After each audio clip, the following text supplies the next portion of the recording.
Pogosto imamo v avtomobilih funkcijo prostorskega zvoka. V marsikaterem avtomobilu ta funkcija povzroči, da se vokali kar nekako skrijejo tam v ozadje. Rokerske kitare pa kar nekako izgubijo tisto svojo rokersko prezenco. No, v Mercedesih, sploh tistih te dragih in s takšnimi polštački tukaj na vzglavnikih, pa imamo pravi prostorski zvok. Takšne, kakršnega poznamo tudi iz kinodvoran. Zakaj pa sploh bi imeli prostorski zvok v avtu za poslušanje glasbe? So tell me, the musician point of view of Dolby Atmos. It's a paradigm shift. It's a new opportunity to express in greater depth and greater detail. Let's use the table as an example. If in a stereo production I'm saying, here's the main guitar, and over that I'm going to play a little, then maybe I'm going to put the main guitar here, and maybe out here on the edge I'm going to put the lead lick. But with Atmos, I can do whatever I want, but this is actually a perfect example because if I want, I can have the lead lick running right the way around the table, surrounding your head, or coming from here to in front to behind, and it's not just left or right, and it's not just loud or quiet. So I'm here as a driver, and from the front speaker I get the punch of the guitar, and then you add some additional sounds from the back speakers. Yeah, there we're also talking something you could already achieve in 5.1 surround sound, for example. This goes even further in that it's not about the speakers. So in 5.1 surround sound, you would have 5 speakers. But in Mercedes-Benz cars, for example, there are, if I understand correctly, up to 39 speakers. And even there, it's not about the speakers. But I'm not going to have a sound coming out of over here. I'm going to have a sound here. How do you move this sound? There you have to ask the technical experts.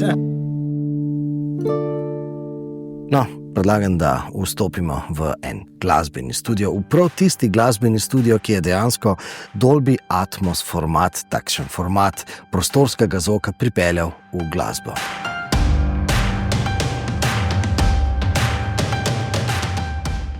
Dolby developed Dolby Atmos for the movies. We've been the first to do Dolby Atmos mixes for music, and we started in 2015 already. So it's not really brand new, but new technology always takes time to pick up. And to pick up, yeah. Of course, the game changer was when Apple Music started to adopt Dolby Atmos. Here, there's always the term immersive sound. Can you describe this term?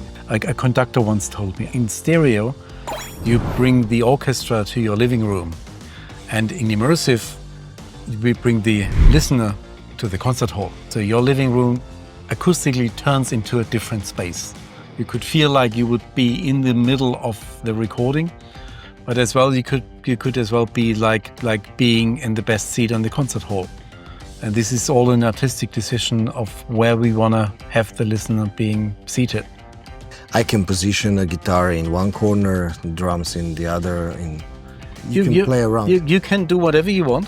There are pretty much no rules. The only rule is the music. So we all are kind of the music dictates us. The art dictates what we can do and what not.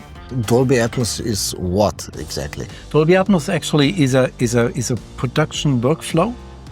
And it consists of different phases. So one is getting production tools where we can mix for that format, and then we can deliver a master file to a service platform like Apple Music or Amazon.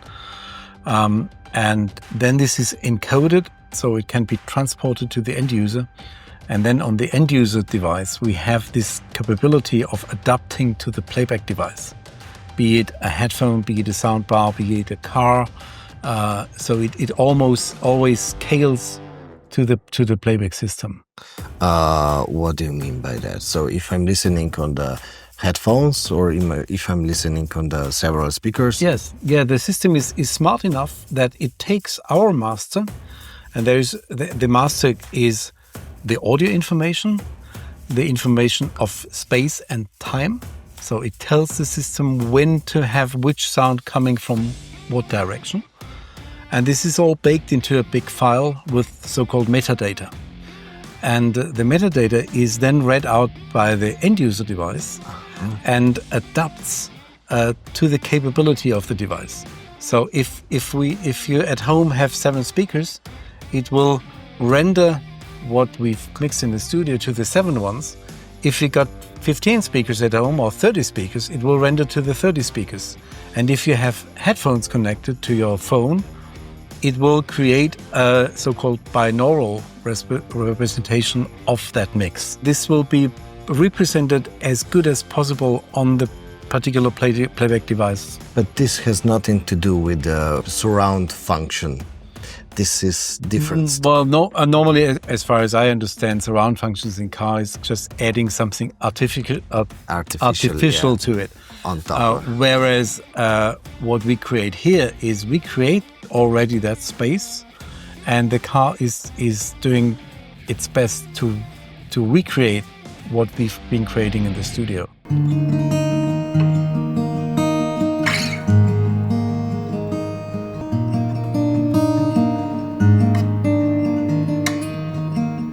Is this too distracting for the safe driving? I definitely wouldn't be doing it while I was driving. Maybe you want to make sure your listening experience is also stimulating, not just completely immersive and you don't forget where you are. Okay, so Mercedes cars has this energizing function. So True. Next time I will find your music in that in that section. So That's a good idea. Can you compare or can you match your audio experience to what your massage seat is doing? If you're having an energizing massage, can you have some energizing music? we are giving ideas to the engineer. So I'll just take 5%. No problem. Okay, no problem, and 5% for me. Okay, thank you very much for this, and looking forward to hear your concert. Yeah, thank you. My pleasure. Okay, enjoy it. Cheers. Cheers.